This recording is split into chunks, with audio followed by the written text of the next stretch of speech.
Kung ito talaga ang gusto mo, hahayaan kita. Hindi madali para sa akin pero ayokong ipilit ang sarili ko.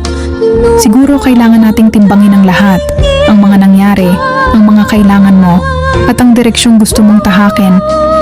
Mahirap isipin ang buhay na wala ka, pero kung yun ang magpapagaan sa puso mo, pipiliin kong magparaya.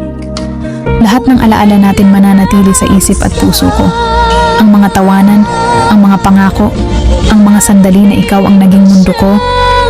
Kung balang araw, maisip mong nag-iisa ka, nandito lang ako. Hindi bilang obligasyon kundi isang taong nagmamahal sa'yo ng tunay. Isang tawag mo lang, narito ako para makinig, handang umunawa at handang samahan ka. Masakit magpaalam, pero kung ito ang kailangan mo, tandaan mo, may isang taong hindi nang hinayang na mahalin ka at hindi nagdalawang isip na tanggapin at samahan ka sa bawat yugto ng buhay mo.